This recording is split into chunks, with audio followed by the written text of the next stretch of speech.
Halo sahabat channel trending YouTube, kembali dengan saya Joni. Kali ini kita akan membahas tentang sejarah perayaan Imlek di Indonesia, sejak awal Masehi hingga era Reformasi.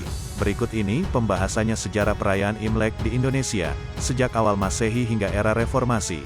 Tapi sebelum menonton, jangan lupa untuk klik tombol subscribe dan nyalakan loncengannya, agar nanti video baru dari channel Sahabat Trending YouTube akan memberitahu kamu kalau ada video baru. Terima kasih, selamat menonton.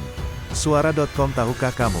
Sejarah perayaan Imlek di Indonesia sebenarnya sudah ada sejak permulaan tahun Masehi. Pasalnya, pada saat itu masyarakat Tionghoa sudah bermigrasi.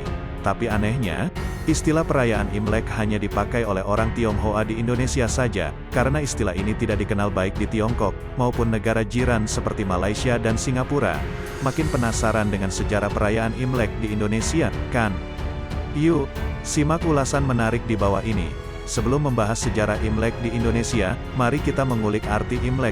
Di daratan China, Imlek merupakan hari raya yang paling penting di mana dalam bahasa Mandarin, Imlek dikenal sebagai Nongli Sinian, Tahun Baru. Kata Imlek sendiri sebenarnya lebih lazim digunakan oleh etnis Tionghoa yang berada di luar daratan China, overseas China. Berasal dari dialek Hokkien, Im adalah bulan, Le adalah penanggalan, yang artinya kalender bulan. Momen saat malam menjelang tahun baru Imlek dikenal dengan nama Cuksi, yang berarti malam pergantian tahun. Selain itu, Imlek juga disebut Chunji, yang artinya festival musim semi. Mengutip buku yang berjudul Nusa Jawa karya Dennis Lombard, 2005, disebutkan bahwa ada seorang pendeta Buddha yang bernama Fahien sering berlayar dari tanah Tiongkok ke India dan sebaliknya, pada tahun 412 M. Dalam perjalanan dari Sri Lanka untuk kembali ke Tiongkok, kapal Fahien terkena badai hingga akhirnya Fahien mendarat di Yawadwi, sekarang bernama Pulau Jawa dalam bahasa Sanskerta. Sejak saat itu, ada banyak orang-orang dari tanah Tiongkok yang datang ke Indonesia dan hal tersebut membuat kebudayaan Tiongkok sangat berpengaruh bagi masyarakat Asia Tenggara, termasuk Indonesia, khususnya masyarakat Jawa. Imlek di era Orde Lama. Setelah kemerdekaan Indonesia tahun 1945, perayaan Imlek sempat mengalami pasang surut. Pada masa Orde Lama, perayaan Imlek bisa dilakukan secara terbuka karena saat itu Presiden Soekarno membangun muhibah dengan pemerintah Tiongkok, sehingga perayaan Imlek diberikan tempat serta bisa dilaksanakan secara terbuka. Kemudian pada tahun 1946, Presiden Soekarno mengeluarkan penetapan Pemerintah 1946 Nomor 2 tentang Aturan tentang Hari Raya. Tertanggal tanggal 18 Juni tahun 1946. Aturan tersebut khususnya Pasal 4 mengatur tentang hari raya khusus untuk etnis Tionghoa. Sehingga berdasarkan aturan tersebut, secara tegas dapat dinyatakan bahwa Hari Raya Tahun Baru Imlek Kongzili merupakan hari raya agama Tionghoa yang ditujukan khusus hanya kepada etnis Tionghoa.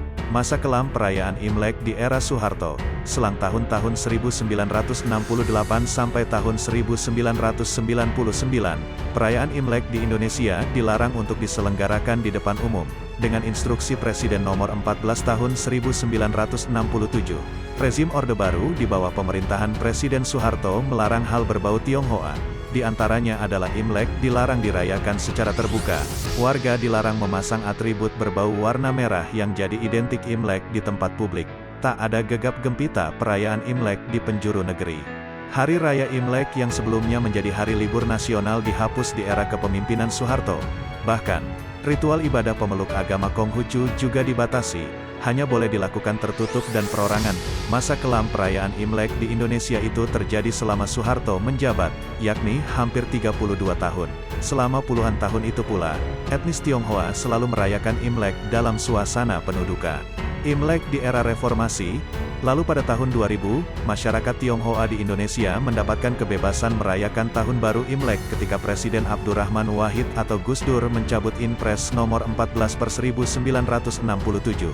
Pada tanggal 9 April tahun 2001, Presiden Gus Dur mengeluarkan keputusan Presiden nomor 19/2001 yang meresmikan Imlek sebagai hari libur fakultatif, hanya berlaku bagi mereka yang merayakan. Di masa ini, para etnis Tionghoa kembali bisa merasakan kebebasan merayakan Imlek di tempat publik.